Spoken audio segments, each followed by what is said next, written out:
otaknya, saudara ya. Pikirannya yang namanya kerja, itu harus keringetan, saudara ya. Berjeripayah, saudara ngerti maksudnya? Dia tidak bisa mengerti bahwa papahnya duduk di ruang ber-AC, kerjanya main komputer cetak-cetek, saudara ya. Jalan-jalan cuma lihat gimana baik, gitu saudara ya. Digaji. Dia pikir kalau begitu saya juga bisa, cuma nanya gimana baik, bisa. Duduk main komputer bisa. Dan dia tahu bagaimana nyalain komputer, dia tahu gamenya main bisa, saudara. Dia tidak tahu bahwa dari komputer itu, saudara, itu bisa menguasai seluruh pabrik itu. Dia tidak tahu bahwa hanya dengan menekan satu tombol, pabrik itu bisa meledak, saudara. Dan hanya orang yang bisa dipercaya, yang boleh punya kedudukan itu. Dan itu yang dibayar mahal. Saudara, pemikirannya tidak pernah cukup untuk menangkap. Saudara, nah banyak orang Kristen tidak nangkap yang seperti ini.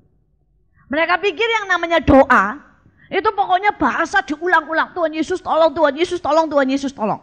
Makin lama bahasanya diulang, makin doanya panjang, makin manjur. Karena dia pemikirannya salah.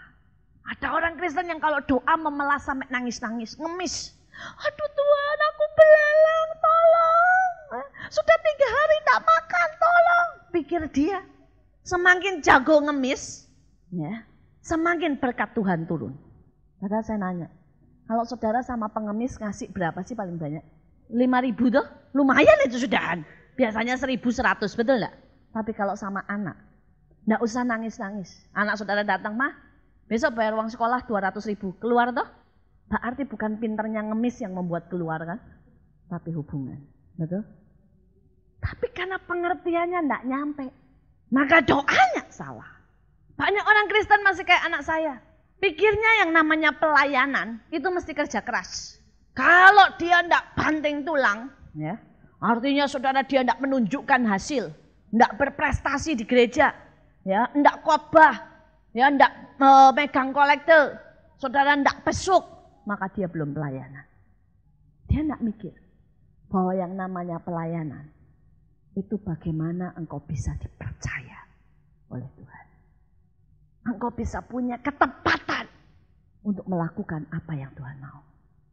Kalau cuma pekerja kasar, yang cuma ngerjain yang sibuk-sibuk banyak. Pekerja kasar misalnya bagian nyapu, bagian kaca itu ya, bagian yang gotong kaca. Gajinya pernah mahal enggak? Enggak, ya kan? Tapi yang gajinya tinggi, orang-orang yang bisa dipercaya, betul? Saudara mau dapat kepercayaan besar, jadi orang yang bisa dipercaya, amin. Kalau dikit-dikit meledak marah. Nah, misalnya dikit-dikit saudara emosi, membuat keputusan yang salah, maki orang. Bagaimana Tuhan mau taruh kuasa dalam mulutmu? Nanti Tuhan kasih kuasa besar, apapun yang kau katakan jadi. Engkau kesel sama anakmu, kau bilang dasar anak goblok, goblok sungguhan. Tuhan bilang, aduh yang ini mah belum bisa dikasih lah. Masih marah-marah terus, masih tidak terkendali emosinya.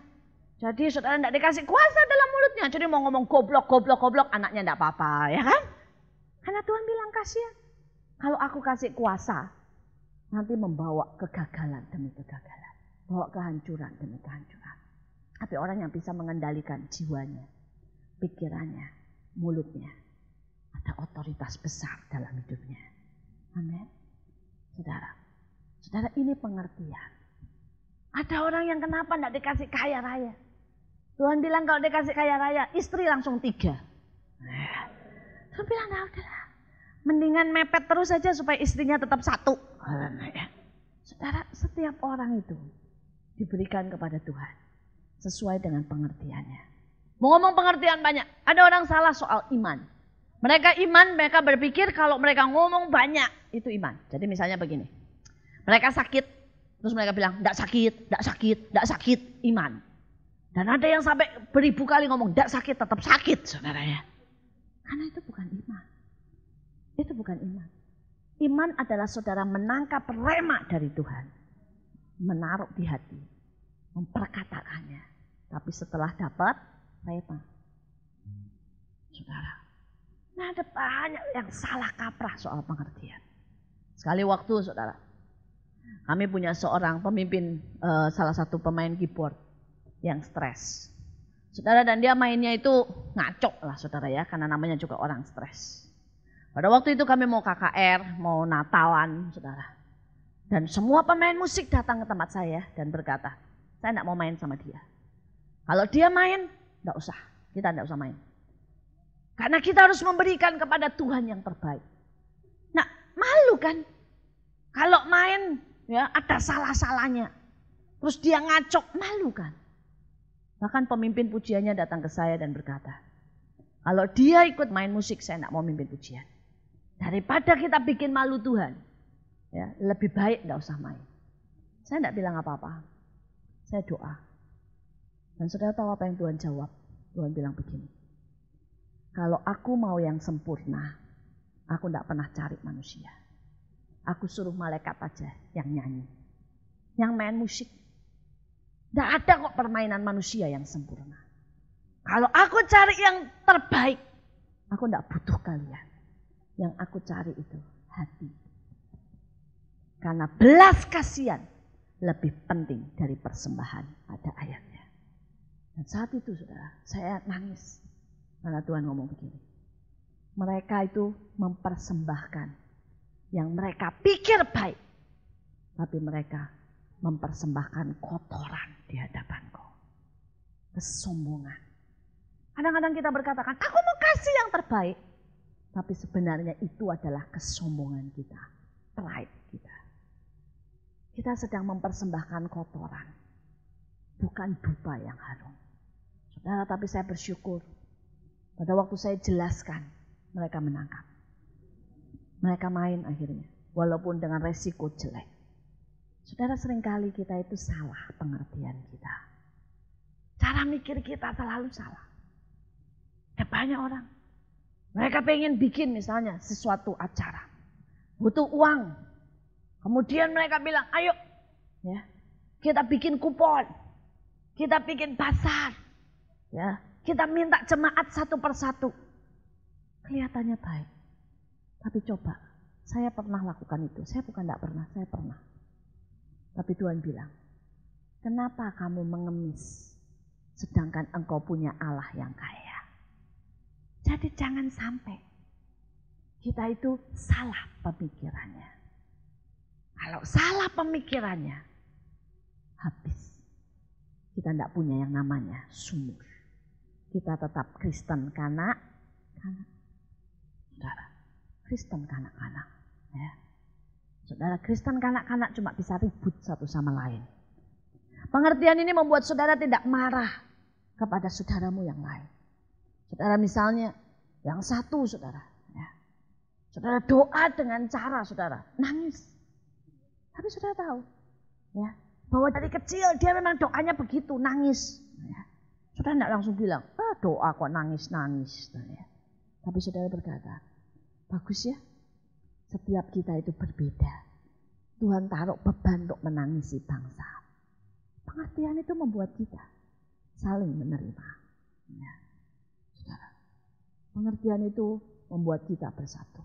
Pengertian membuat kita dewasa. Pengertian membuat kita punya ketepatan. Ya. Saya berdoa supaya setiap dari kita bertumbuh dalam pengertian. Yang terakhir soal persatuan, saudara. Kita lihat.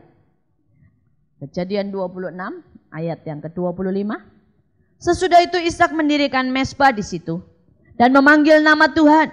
Ia memasang kemahnya di situ, lalu hamba-hambanya menggali sumur di situ. Saudara, ujung-ujungnya dari segala sesuatu adalah mezbah atau dipersembahkan kepada Tuhan.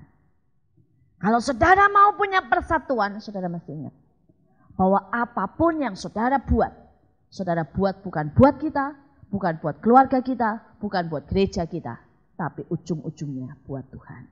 Amin. Kalau saudara mengerti bagaimana semua mengembalikan kepada Tuhan, maka persatuan itu ada. Masalah beda pendapat. Kalau saudara-saudara mulai berkata, penting pendapatku, tidak ada persatuan.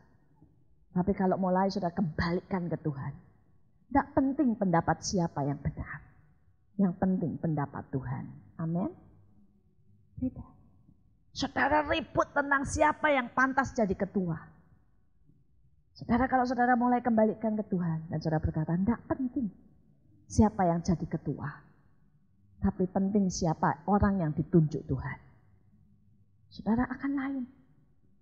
Karena yang penting kita itu menempati posisi kita masing-masing. Kalau saudara dipanggil jadi kaki, saudara berusaha nempel di kepala sini. Jadinya mutan, monster, betul? Yang perlu menempati tempat. Saudara jadi kaki, ya nempel di bawah.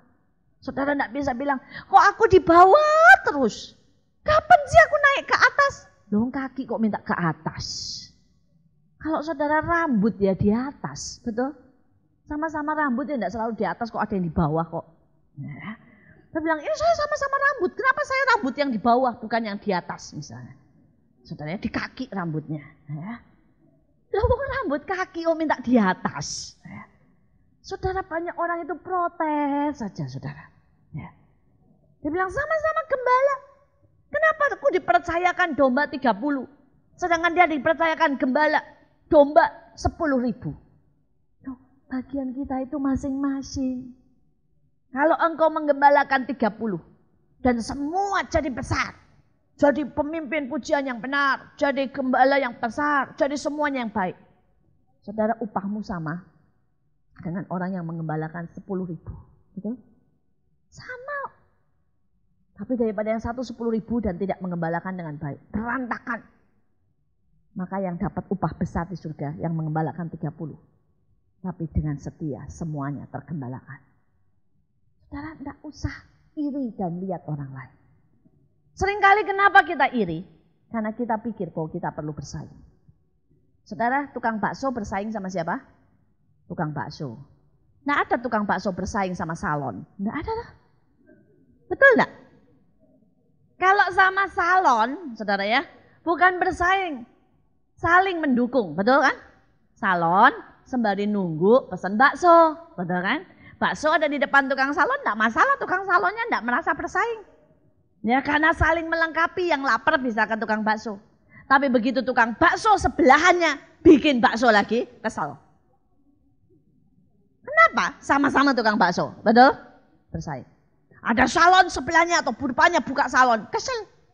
Karena sama-sama salon. Nah, orang Kristen itu sering bersaing. Karena dia berpikir bahwa kita itu harus bersaing. Saya berkata enggak. Enggak ada satu orang pun yang diciptakan sama. Kalau gembala pun berbeda. Satu ada gembala yang diciptakan untuk menggembalakan di Makassar. Satu mengembalakan di Cirebon. Satu mengembalakan saudara di Irian. Saudara mengembalakannya pun dengan cara beda. Sama-sama Makassar. Satu mengembalakan dengan cara saudara. Ya, dia penuh dengan doa. Saya kenal banyak gembala. Dan saya tuh melihat benar Tuhan itu tidak pernah ciptakan sama. Saya kenal seorang gembala yang tidak pernah khotbah. Seumur hidupnya tidak pernah khotbah. Saudara, gerejanya gede, jumlah jemaatnya saudara, itu 10.000. Tapi tidak pernah khotbah. Dia tahu bahwa dia gembala yang tidak bisa khotbah. Tapi dia apal nama demi nama. Lebih dari 3.000 itu apal nama demi nama. Dia itu besuknya hebat. Doanya hebat, saudara ya. Nyalami satu orang bisa kenal, sampai setiap kali nyalamin saya bingung. Dia langsung tanya, Bu, kok Bapak enggak datang? Bu, anaknya si itu lagi kemana? Saya bilang, Bapak apal tuh, dia bilang. Ya. Tapi dia bilang, jangan suruh saya khotbah. Saya enggak bisa khotbah. Setiap minggu dia panggil hamba Tuhan lain datang, memberi makan dombanya. Bertumbuh. Tapi saya kenal seorang gembala, tiap minggu khotbah. Dan dombanya juga banyak. Orang suka karena dia terus bisa khotbah yang baru terus kasih makan. Bahkan kalau dia ngundang dari orang luar, dia bilang domba-dombanya bisa ngomong begini. Ya seenak-enaknya orang luar ya, khotbah Bapak lebih mantep loh buat kita. Karena persis tahu keadaan kita. Gerejanya bertumbuh. Sama dengan yang gak bisa khotbah. Saya kenal lagi satu gembala. Gak kenal satu pun dombanya. Saya ya bingung ada gembala kayak begitu, saudara. Tapi ya bertumbuh itu kuatnya di mana? Kenabian. Saudara. Jadi kalau ada hadirat Allah, dia langsung bilang, di sini ada yang sakit. Ya, gembala tapi ada kenabiannya. Ya, Tuhan bilang sakit ini. Tuhan berkata, engkau akan dijamah Tuhan. Jadi dombanya bilang tepat terus. Walaupun tidak ingat tepat terus katanya ya. Dia mengandalkan kepekaannya. Kalau salaman atau orang minta didoakan dia langsung tahu. Tuhan bilang kau begini. Tahu. Dia mengandalkan karunia-Nya dan jalan tuh.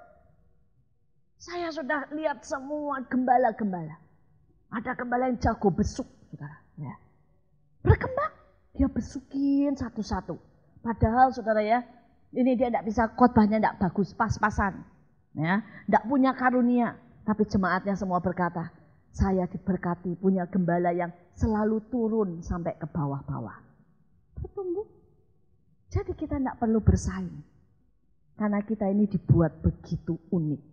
Amin, saudara ya. Begitu unik. Pengkhotbah ribuan. Tiap pengkhotbahan, betul. Punya perbedaan. Ya. Dan setiap saudara perlu jadi seperti saudara apa adanya. Saya lihat pemimpin pujian banyak. Tipenya beda-beda. Beda-beda, saudara. Dan Tuhan bisa pakai setiap kita. Nah, kita berlomba dengan apa? Dengan diri kita sendiri. Setiap kita punya jalur.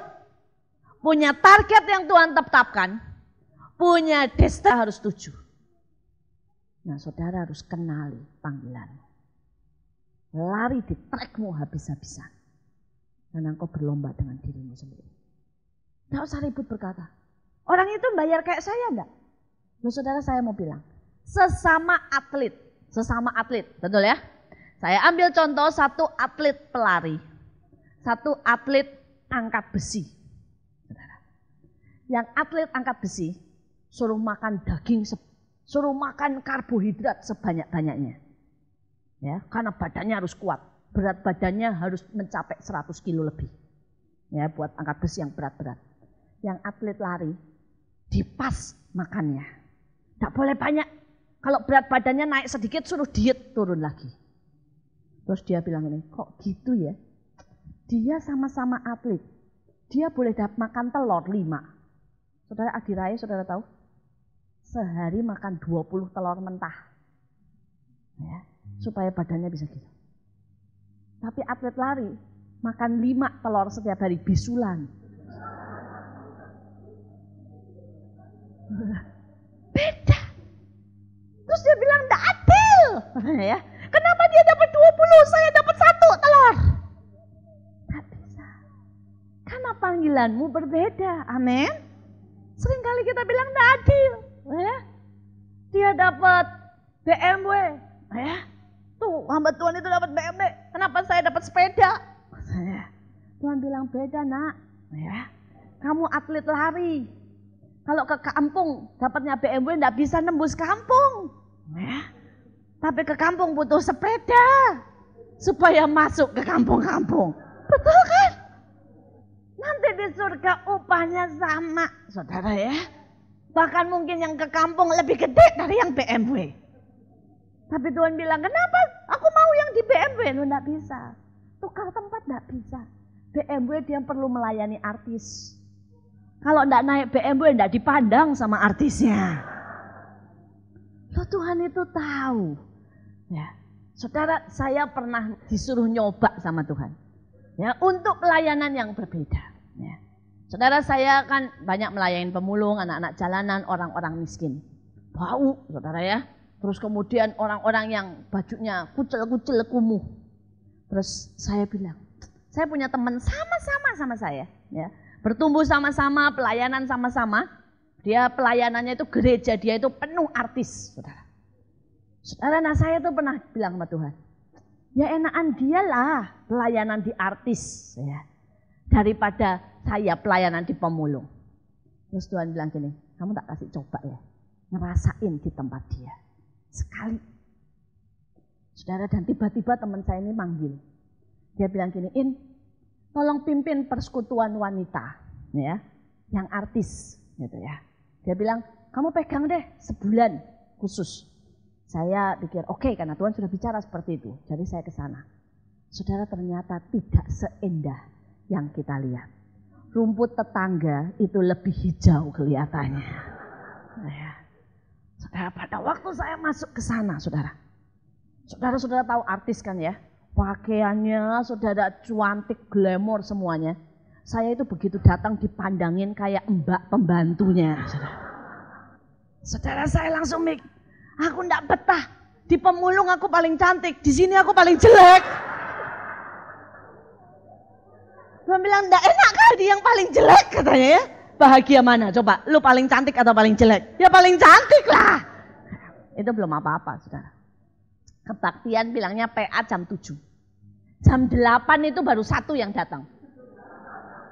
Lah saya kan bingung. Saya bilang, lo ini gimana sih? Kebaktian jam berapa? Tuan rumahnya bilang, biasa bu. Kalau artis itu semaunya datangnya. Ada yang setengah 9, kadang-kadang kebaktian katanya jam 7 bisa datang baru jam 10. Saudara, itu kebaktian sembari makan. Ya, sembari nyemil, sembari minum. Duduk sembari diangkat. Saya bilang ini kalau saya di Bekasi tak bentak. Yang benar, saya gituin ya. Dengerin, hormatin Tuhan. Saya minta izin sama teman saya.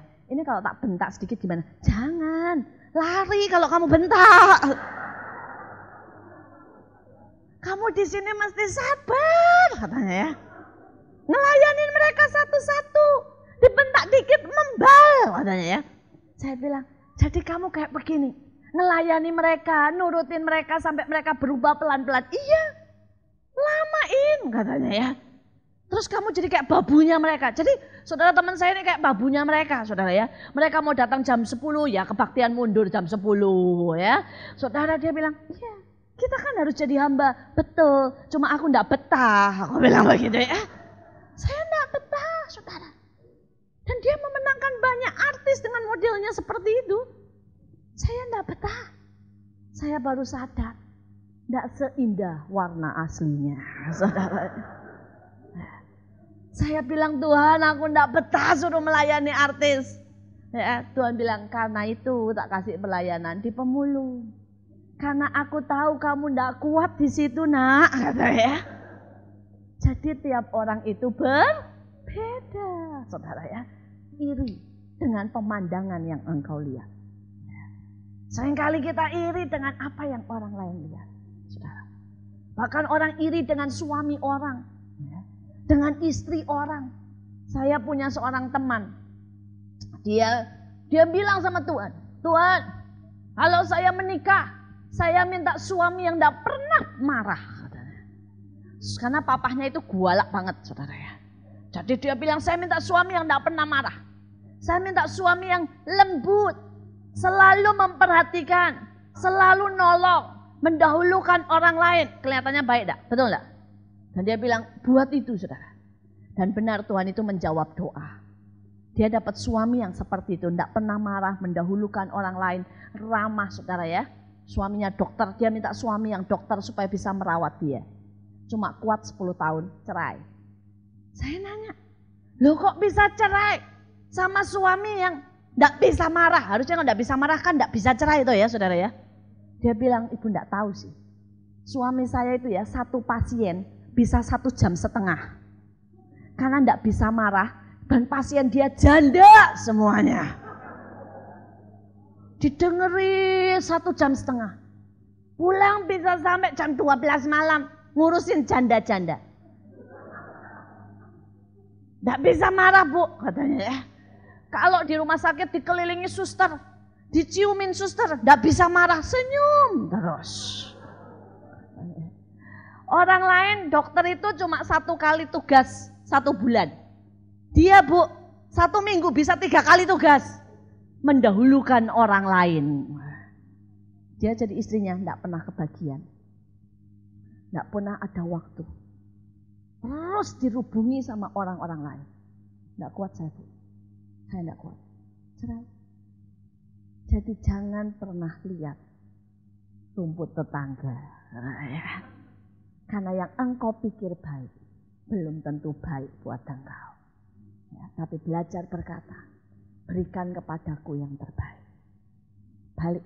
Kalau engkau suka Persembahkan hidupmu, keluargamu, pelayananmu, ambisimu, cita-citamu, keinginanmu. Persembahkan semuanya ke Tuhan. Dan engkau berkata asal engkau suka. Asal demi kemuliaanmu. Asal kehendakmu.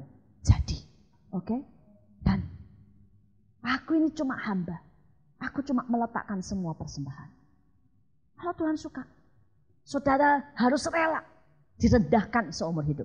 Kalau memang Tuhan suka itu, kenapa kita mesti berontak? Betul kan? Tuhan butuh contoh orang yang direndahkan, tapi tetap bisa bersuka cita.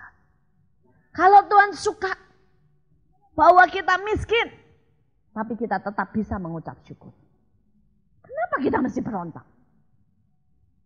Kalau Tuhan suka, bahwa pelayanan kita adalah pelayanan yang kecil. Cuma bersihin gedung, ngelapin kursi. Tapi setiap kali kita ngelapin, membuat kursi itu diduduki oleh orang dan bertobat. Kenapa kita kalau Tuhan suka bahwa kita menjadi orang yang sakit, ya, tapi bisa menolong banyak orang. Saya punya seorang teman, dia kena sakit kanker, saudara. Kankernya itu macam-macam. Seumur hidupnya 20 tahun dia kena kanker. Dan dia kena 5 macam kanker. Ada kanker payudara, kanker tenggorokan, kanker menyebar kemana-mana. Sampai sekarang masih hidup. Dan kalau saya lihat dia, saya nangis dan saya berkata, Tuhan, ini orang 10 kali mungkin 100 kali lebih kuat dari saya. Dia tidak pernah ngeluh untuk kankernya. Saudara, dan dia ini punya pelayanan untuk orang-orang yang sakit kanker. Ratusan orang sudah dimenangkan sama dia. Dia bilang, kalau yang ngomong itu orang yang bukan sakit kanker. Mereka tidak pernah ngerti rasanya. Tidak pernah ngerti takutnya. Tidak pernah ngerti bagaimana disemu. Tidak pernah ngerti bagaimana rasanya ditusuk-tusuk setiap kali. Tapi karena aku ngalami, aku bisa persis tahu apa yang mereka rasakan. Saya bilang, Bu, Ibu pernah enggak marah sama Tuhan? Dia bilang, enggak. Saya tahu saya dipanggil untuk memenangkan ratusan orang penyakit kanker. Dan saya harus jadi sama dengan mereka. Sampai saya bilang, Tuhan, oh ada ya orang bisa punya ucapan syukur, kasih, pengertian, begitu luar biasa. Saudara, pada waktu dia pimpin pujian ya di sebuah rumah sakit saya yang suruh khotbah, itu badannya tuh sudah kayak kulit pembalut tulang, perutnya itu jendol, tapi dia bisa mimpin pujian dengan semangat. Jadi orang-orang yang sakit semuanya semangat. Saya tuh jujur sudah tidak pengen khotbah, saudara. Kenapa rasanya pengen nangis berkata, saya mesti khotbah apa? Di depan orang yang begitu luar biasa. Dia seharusnya yang khotbah. Dia seharusnya bicara dan saya yang mendengar. Saya tahu saya tidak layak bicara di depan dia. Ya, saya itu, saya berkata, Tuhan, ngomong apapun, ya, saya sebenarnya tidak layak. Kalau saya ngomong jadilah kuat, dari seluruh hidupnya sudah membuktikan bahwa dia lebih kuat dari saya. Kesaksian hidupnya bicara 10 kali lebih kuat dari perkataan saya. Kalau saya berkata bersukacitalah, kesaksian hidupnya bicara ratusan kali lebih kuat dari saya. Karena dia sudah menunjukkan dia bisa bersukacita dalam keadaan seperti itu. Kalau saya bicara, punya iman, dia sudah menunjukkan bahwa dialah pejuang iman yang sesungguhnya. Betul? Saudara, setiap kali kita berpikir bahwa kesuksesan, keberhasilan, itu bicara kuat. Saudara, yang bicara kuat adalah pada waktu hidupmu inilah jadi kitab yang hidup, jadi pelaku firman dalam setiap kondisi. Sampai Paulus berkata, tidak ada yang menjadi rahasia bagiku. Apa itu kelimpahan? Apa itu sakit? Apa itu kemalangan? Tidak ada yang jadi rahasia. Karena hidupnya sudah teruji. Dimasukkan semua keadaan. Tetap jadi pelaku firman. Amin. Saudara, biar setiap dari kita Sekarang cara pandangnya berbeda. Ya. Kalau saudara punya cara pandang yang berbeda, saudara, maka saudara akan menjadi orang yang mempersembahkan hidup ini dan mencapai garis akhir. Ya. Karena waktu yang tinggal singkat, saya mau bicara tentang waktu. Tadi kan saya bicara ada 7 perkara, saudara, untuk transformasi. Tadi kita baru bicara semuanya tentang persatuan. Karena persatuan itu penting dan seringkali tidak dimiliki oleh banyak orang. Persatuan itu pertama antara kita dengan Tuhan. Kemudian antara kita dengan keluarga orang yang paling dekat dengan kita. Kemudian terus menjalar sampai kepada persatuan tubuh Kristus. Saudara, tapi sekarang kita akan bicara tentang poin, saudara. Yang kelima, yaitu waktu. Kita buka Pengkhotbah 3. Pengkhotbah 3 yang pertama, ayat yang pertama. Kita akan baca bersama-sama dengan suara keras. Ya.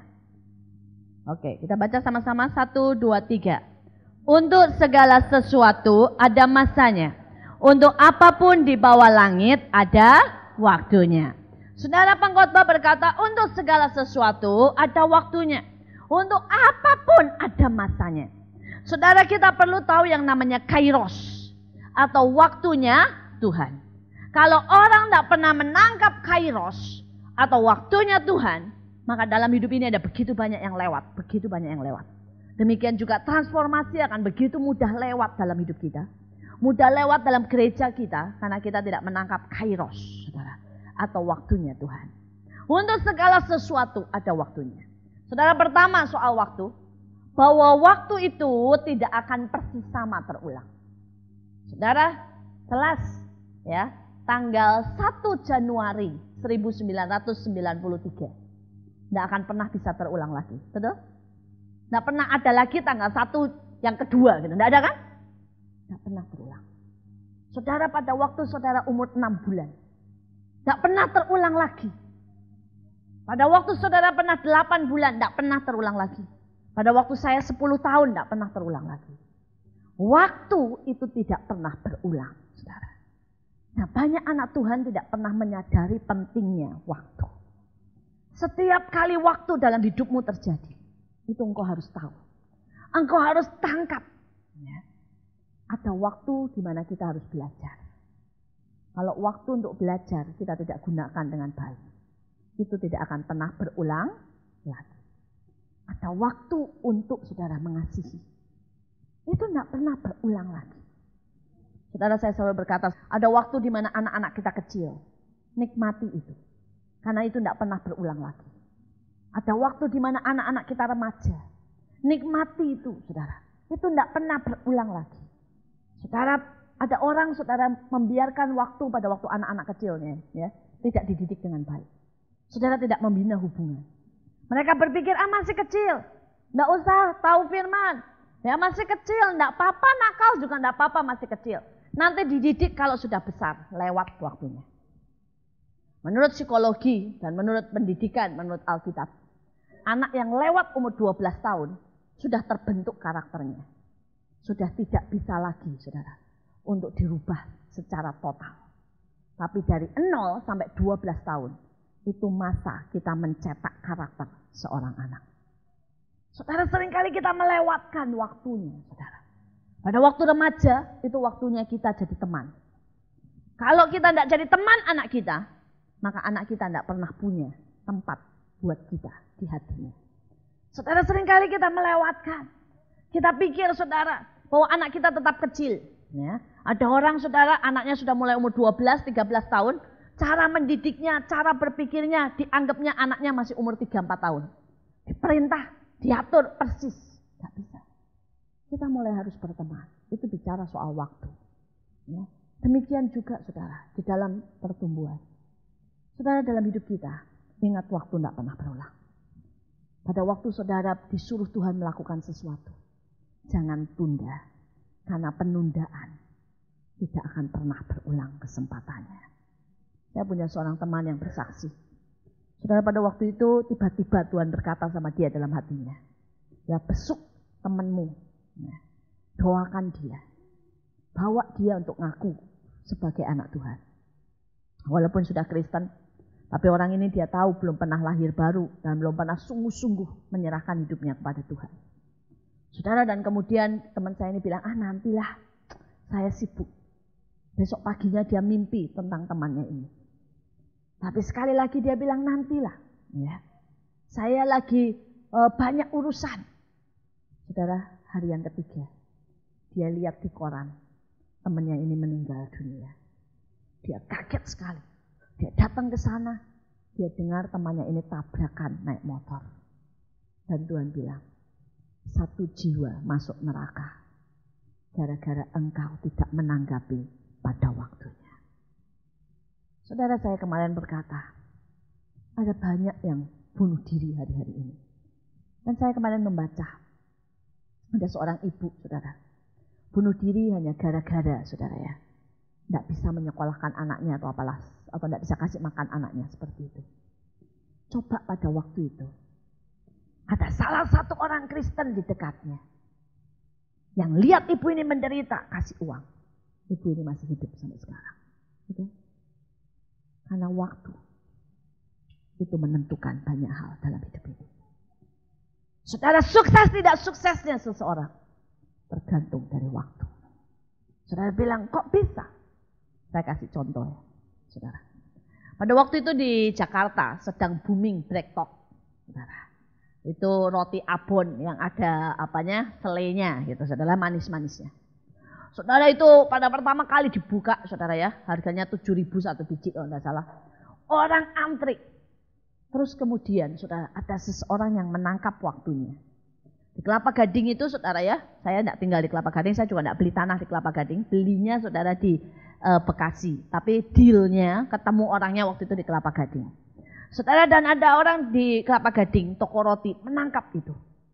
Yaitu OA kalau tidak salah namanya.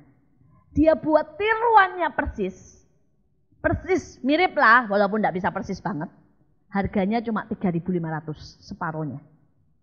Itu langsung separuh dari pelanggan breaktalk, saudara ya, pindah ke situ. Sampai orang beli itu antre jam 4 pagi. Sampai minta pesan itu 100, 200, saudara. Ya, dengan harga separuhnya.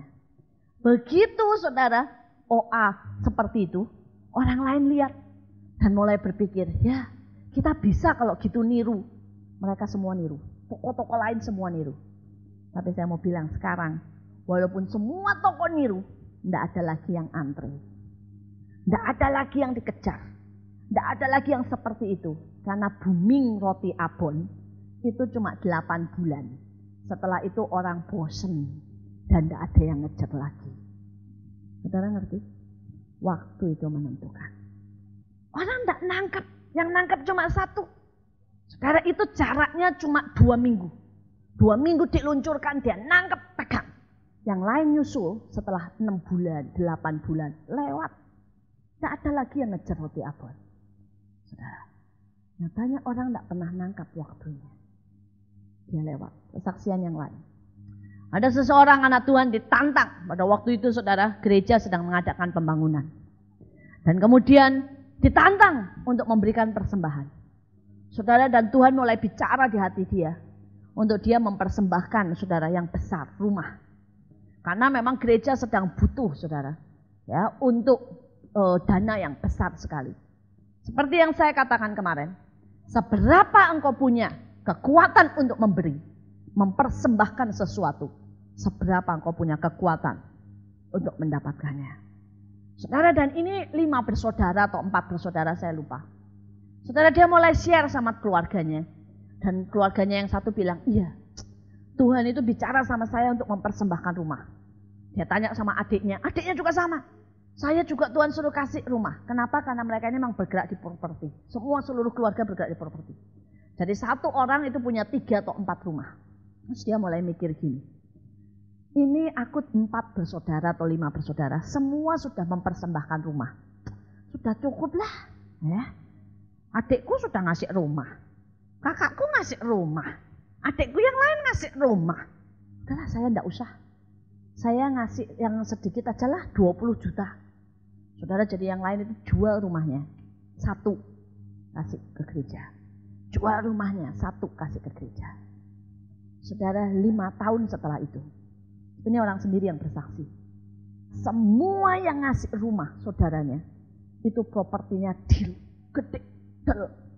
Mereka tidak punya lagi, dulunya cuma punya tuh 3, satu orang 3 lah atau 2. Ya, jadi laku baru beli lagi, laku beli lagi. Ini semuanya langsung booming. Mereka punya 10, punya 5, punya 6, dan terus jual. Dia mentok, cuma segitu tok. 3 terus, tidak pernah berubah. Dan saat itu dia kesel. Dia bilang, wah adik-adikku ini sekarang luar biasa. Kakakku luar biasa. Saya maulah. Dia kasih satu rumahnya, saudara, untuk gereja. Tapi waktunya sudah lalu. Tidak ada apa-apa yang terjadi. Karena waktu itu menentukan. Waktu itu menentukan. Nah, saudara bilang, kok bisa? Bisa. Saudara lihat dalam hidup ini. Salah satu saudara ya, Cina itu menguasai yang namanya senam dunia.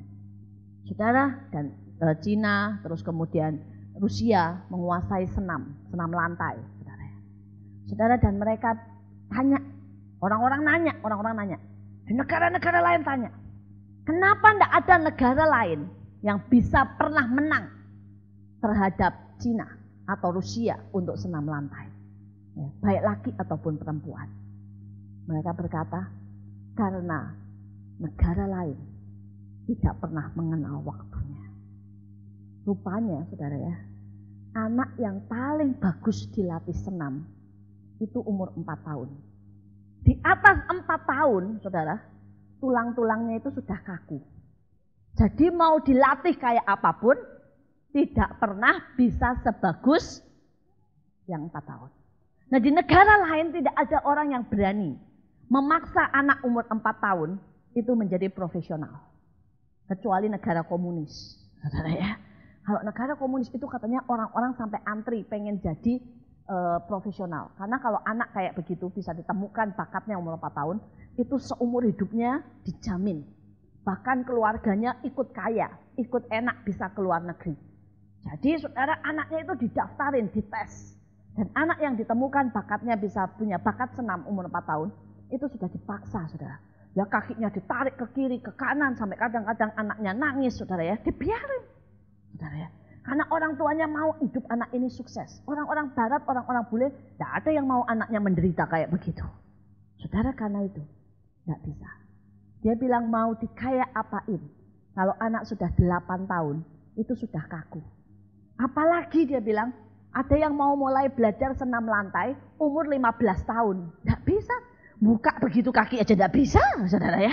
Sudah kaku mau ditekan-tekan tidak bisa, saudara ya. Sudah terlanjur kaku, saudara. Nah, waktu itu menentukan. Waktu itu menentukan. Jadi saudara, dalam hidup ini, saudara harus bisa nangkep waktunya Tuhan. Untuk segala sesuatu ada waktunya. Hal yang kedua, saudara. Jangan biarkan hidup kita ditentukan oleh waktu. Karena Tuhanlah yang punya waktu. Amin. Jadi kadang-kadang kita begitu takut. Karena kita lihat mepet. Ya. Saudara, ada banyak anak Tuhan kalau sudah misalnya dia berdoa soal jodoh. Dia minta saudara ya, dia bilang, aduh Tuhan sudah 20 anak saya perempuan kok enggak dapat jodoh. Ya. Mereka berkata itu 20 pas waktunya untuk menikah. Loh, menurut saudara atau menurut Tuhan? Karena waktu itu Tuhan yang punya. Jadi 30 belum dapat jodoh. Loh, kalau Tuhan memang mau anakmu menikah 38, kenapa? Saudara, saya ketemu orang yang menikah umur 38. Tapi itu jodoh dari Tuhan, bahagia punya anak, sehat luar biasa. Dia bilang tidak ada konflik bu, keluarga saya begitu indah. Kenapa? Sebaliknya, orang-orang tua tidak boleh anaknya menikah muda. Malu, nanti disangka forskot. Sudah tahu forskot ya? Saudara, pada waktu Tuhan bicara sama saya, suruh menikah umur 21. Saya ini menikah umur 21, saudara. Saudara, semua orang protes. Dan saya waktu itu di Belanda. Saya di Belanda, saudara, dan tiba-tiba Tuhan bicara bahwa saya harus menikah umur 21. Ayah saya bilang, kamu pulang, kamu menikah. Dia bilang, dengan jodoh yang Tuhan sudah beri. Suami saya kaget, ya calon suami saya waktu itu syok. Dia bilang, saya masih muda, kamu masih muda, ngapain nikah? Diketawain. Orang Belanda itu menikah semua sekitar 28-30 saudara. Ya, malu, saya juga bilang, aduh malu saya nikah 21. Disangkai MBA, saudara ya. Married by accident kan, saudara tahu ya. Saya bilang saya malu. Tapi Tuhan ngomong begini, kamu itu butuh proses panjang untuk dibentuk dalam pernikahan. Kamu harus menikah muda, supaya kamu menangkap proses itu. Dan pada waktu selesai pembentukanmu, aku bisa pakai engkau dengan indah. Saudara, saya tidak tahu saya, tapi Tuhan kenal saya lebih baik. Saya pikir saya akan gampang menikah dan beres semuanya. Saudara, akhirnya saya nurut, saya menikah. Saking malunya, saya beli cincin kawin itu warna-warni. Saudara ya. Jadi waktu itu saya di Belanda ada cincin kawin warna-warni. Warnanya merah, ada emasnya, ada putihnya, saudara. Jadi kalau orang lihat itu kayak enggak cincin kawin, kayak cincin mainan, saudara ya. Saking malunya saya menikah usia muda, saudara. Saudara, dan orang-orang berpikir, saudara, bahwa kami by accident, karena itu dipaksa menikah mendadak. Enggak, saudara, karena saya baru punya anak 7 tahun setelah saya menikah. Tapi kenapa, saudara? Karena saya ternyata susah sekali tunduk sama suami. Saya ini orang keras kepala, saudara. Ya, saya ini anak pertama, cucu pertama. Dari kecil saya belajar memimpin. Saya selalu memimpin persekutuan, memimpin sekolah, memimpin apa saja. Sehingga saya tidak pernah tahu yang namanya tunduk sama suami.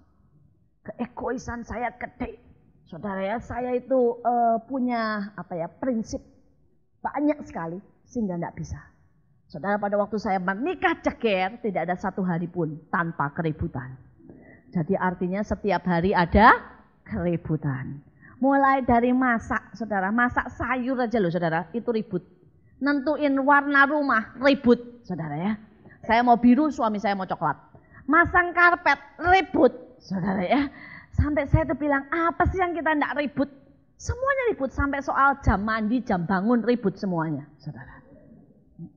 Saya orang malam, saudara, artinya gini, saya arsitek, saya sekolah arsitek, saya sekolah di Belanda. Saya itu kalau kerja sesuai dengan mood saya. Jadi saya kadang-kadang pengen kerja mulai jam 12 malam. Ya saya mulai kerja jam 12 malam, ya baru sampai pagi, terserah saya kadang-kadang sampai jam 3 pagi, kadang-kadang saya tidak tidur. Semau saya. Tapi kalau saya belum punya mood buat kerja, ya buat gambar, saya tidak akan kerja. Karena percuma saya bisa duduk di depan meja gambar, tidak menghasilkan apa-apa. Suami saya orang elektro, dan saudara dia itu pemain bulu tangkis, cukup tinggi lah, nasional dulu saudara ya. Dia sempat ke Belanda, jadi dia tidak sempat saudara untuk melanjutkan karirnya di Indonesia. Tapi di sana dia 1 kota juara saudara. Nah saudara, suami saya hidup harus teratur. Dia bangun harus jam 5 pagi, lari keliling kota saudara ya. Terus kemudian sekolah, sore latihan, semua hidupnya harus begitu teratur. Karena dia seorang atlet, saudara. Sampai maaf kata, jam buang air, semuanya ada, saudara ya. Jam makan, jam apapun semuanya ada. Nah saudara coba gabungkan kayak begitu. Saudara, jam tidur kami pun ribut, saudara. Suami saya harus tidur jam 11. Karena dia harus bangun jam 5 pagi. Jam 4 dia bangun biasanya doa dulu. Saudara, dia harus bangun jam 4 pagi. Dan suami saya tidak bisa tidur kalau lampu tidak gelap. Sedangkan saya gambar 1 rumah dengan dia, 1 kamar tok. Gambar harus terang, saudara ya. Coba. Kami ribut dalam segala hal, saudara. Saudara. Sampai Allah proses saya dan suami saya.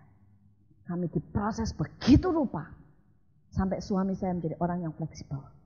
Bisa tidur jam berapa saja. Dengan lampu apa saja. Mau terang, mau gelap, mau apapun bisa. Saya juga diproses habis. Dari orang yang sembarangan, Tuhan mulai tentukan satu peraturan dalam hidup saya. Disiplin dalam hidup saya. Saudara, hidup tidak bisa mengandalkan mood, saudara. Kalau tidak mood, tidak pelayanan. Kan tidak bisa begitu, saudara ya. Saudara, tidak mood, tidak kerja. Tidak mood, tidak doa. Saudara, tidak bisa. Saya dulu hidup begitu loh, saudara. Kalau saya tidak pengen doa, saya tidak doa. Saya tidak pengen baca Alkitab, saya tidak pengen baca Alkitab. Tapi kalau saya lagi pengen baca Alkitab, saya bisa baca Alkitab, saudara, sehari penuh, saudara. Tapi sejak saya menikah, saya mulai diatur oleh Tuhan. Tidak bisa, hidup tidak boleh tergantung mood. Saudara, Allah membentuk kami begitu rupa, sehingga kami berdua jadi indah. Kami berdua jadi indah, saudara. Dan itu butuh proses. Saya bersyukur Allah menikahkan saya muda. Pada waktu saya mulai bisa sama suami saya, kami jadi satu tim yang kuat. Kelemahan saya ditutupi dengan kelebihan dia. Ya, kelemahan dia ditutupi dengan kelebihan saya. Kami jadi satu tim yang begitu solid sampai hari ini, saudara. Dalam segala hal kami saling melengkapi. Allah bisa pakai saya, Allah bisa pakai suami saya. Saudara, Allah mulai bawa kami naik. Allah mulai buat ya, kami menjadi satu pasangan yang bisa dipercaya. Saudara, saya bersyukur karena Allah menentukan waktu dalam hidup saya, bukan saya yang menentukan waktu. Saudara, pada waktu itu semua orang ribut. Ya, selalu nanya, setelah pertama mikir saya kemudaan. Setelah 3 tahun, 4 tahun semua orang nanyanya gini, mana anaknya? Ya kan, semua nanya, ini waktunya punya anak, mana anaknya? Tuhan bilang enggak, belum boleh punya anak sampai nanti aku katakan. Nah, semua orang ribut. Tapi karena Tuhan tahu, itu bukan waktunya saya punya anak. Itu waktunya saya lari habis-habisan buat pelayanan. Saudara, saya dan suami saya, saudara, setelah 3 tahun diproses dalam pernikahan. Kami lari habis-habisan buat Tuhan. Kami bisa pelayanan sampai jam 12 malam, saudara. Ya, kami bisa, saudara, keliling dari satu kota ke kota lain di Eropa, saudara. Kami khotbah, kadang-kadang, saudara, untuk perjalanannya itu cuma 6 jam. Saudara, perjalanannya ke sana 6 jam, pulang 6 jam lagi. Kami hanya khotbah di sana 2 jam, balik lagi. Tapi kami tahu jiwa itu berharga di depan Tuhan. Kami habis-habisan, saudara. Kami kadang-kadang tidur 3-4 jam. Saudara, dan kalau saat itu saya punya anak, saya tidak akan pernah bisa lari. Kalau saat itu saya punya anak, saya tidak akan bisa selesaikan apa yang Tuhan mau dalam hidup saya. Saudara, setelah selesai semuanya 7 tahun, Tuhan berkata, selesai pelayanan saya di Belanda, Tuhan bilang pulang. Dan Tuhan berkata, itu saatnya punya anak. Anak pertama saya lahir. Saudara, begitu lahir, baru usia 6 bulan, Tuhan bilang lagi, sekarang saatnya punya anak nomor 2. Orang heboh lagi. Sekarang kecepatan katanya ya. Jarak satu anak dengan satu yang lain itu butuh 3 tahun. Tuhan bilang enggak. Kamu enggak akan bisa lari, kata Tuhan. Kalau engkau tidak selesaikan anakmu dulu, dua-duanya. Saudara, yang tahu waktu itu Tuhan. Amin. Jadi begitu anak saya, saudara, umur 6 bulan, saya hamil lagi. Saudara. Tapi anak saya sekarang, saudara, Tuhan kasih waktu saya 3 tahun. Pelayanan saya slow down. Dan setelah anak saya umur 3 tahun, hampir 4 tahun yang satu, Tuhan bilang ini waktunya habis-habisan lagi buat Tuhan. Anak saya sudah bisa saya tinggal. Anak saya santai. Ya, anak saya gampang punya teman. Kalau waktu Tuhan yang menentukan dalam hidup kita, maka jalanmu akan lancar. Amin. Saudara, itu akan sangat luar biasa. Demikian juga pada waktu saya memulai pelayanan di Mahanaim. Pada waktu itu Krismon hebat. Cabai yang dulunya 2.000 sekilo mendadak jadi 20.000. Saudara, pada waktu itu orang di mana-mana kelaparan. PHK di mana-mana, ribuan orang kena PHK. Bank-bank bangkrut. Pada saat itu Tuhan bilang, buka rumahmu, sediakan makan untuk mereka gratis. Orang bilang ini tidak tepat. Ya. Orang lagi mahal-mahalnya malah nyediain rumah buat makan gratis. Nanti gimana? Siapa yang biayai? Ya. Sampai kapan? Nunggu aja nanti kalau udah turun lagi harga-harga. Semua saudara tak murah, baru bikin. Salah.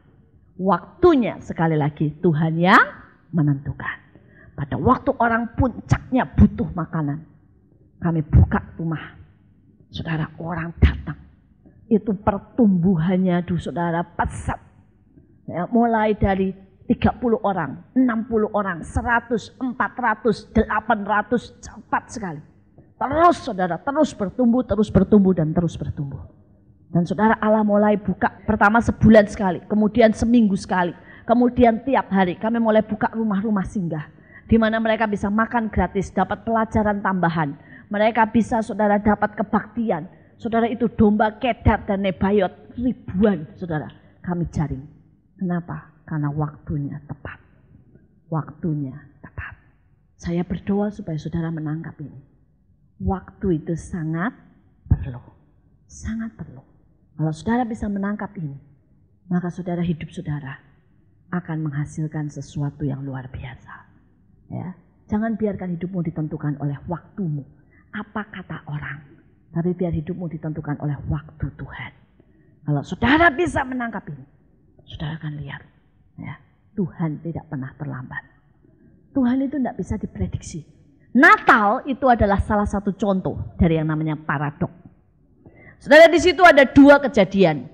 Sama, yaitu tentang perempuan yang mengandung. Yang satu menurut manusia terlalu cepat. Namanya Maria.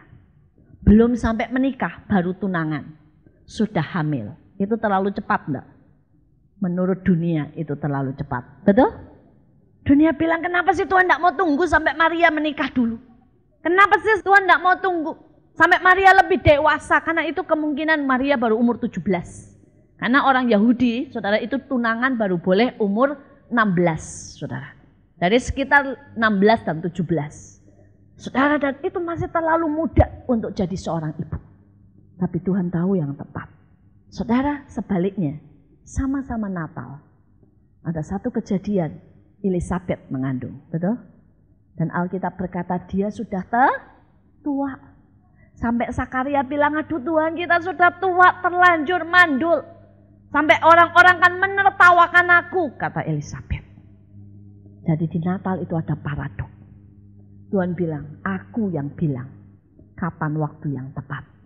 Bukan manusia yang bilang terlalu cepat atau terlambat. Tapi aku yang menentukan waktu dalam hidup ini. Dia punya kendali. Karena itu kalau saudara berdoa dan saudara berkata, kenapa belum dijawab? Ya, kenapa yang itu berdoa 3 hari dapat jawaban? Yang sana 3 bulan, yang aku 3 tahun. Karena Tuhan yang tahu yang tepat buat kita. Bagian kita tetap setia dan tekun.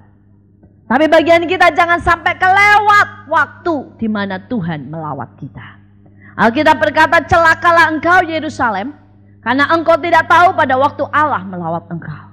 Ada waktu di mana saudara dikasih kesempatan buat belajar. Ada waktu di mana saudara kasih kesempatan untuk menginjil. Ada waktu di mana saudara dapat kesempatan untuk menabur. Kalau lewat waktunya, saudara tidak dapat apa-apa. Nah, lewat waktunya, saudara tidak bisa. Misalnya musim dingin, saudara nabur gandum, hilang, hancur, mati. Karena untuk menabur ada musimnya. Untuk menuai juga ada musimnya. Kalau waktu menuai, gandum sudah kuning, saudara bilang nanti dulu lagi malas. Tunggu sampai gua pengen. Datanglah hujan, rusak tuh semua. Habis. Segala sesuatu ada musimnya. Jangan sampai lewat. Ada waktu di mana kau harus pelayanan. Ada waktu di mana kau duduk diam. Hamba-hamba Tuhan yang tidak tahu waktu. Mereka pelayanan, tidak pernah ada waktu untuk duduk diam, saudara. Habis. Mendadak hancur. Saudara, pendeta saudara harus saudara beri waktu untuk vakansi. Cuti. Ya, ada beberapa jemaat dengan sok ngomong begini. Pendeta itu enggak ada cutinya. Katanya ya harus terus melayani. Itu enggak alkitabiah. Yesus dan Tuhan buat hari Sabat supaya pendeta istirahat. Betul?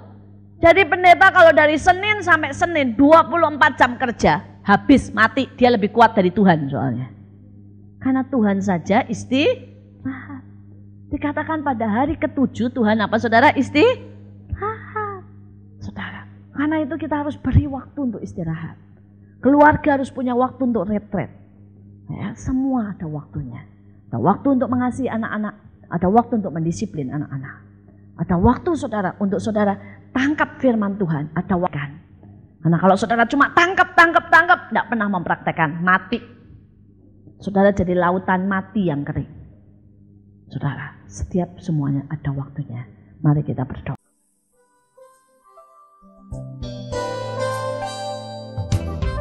Anda diberkati dengan pemberitaan firman Tuhan. Dapatkan kaset, VCD, CD, MP3, dan buku-buku rohani dari hamba-hamba Tuhan. Evangelis Yusak Cipto, Pendeta Petrus Agung, Evangelis Iin Cipto, dan hamba-hamba Tuhan lainnya. Tersedia juga banner dan alat-alat tarian lainnya. Hanya di toko buku Bless to Bless. Bless to Bless. Bless to Bless.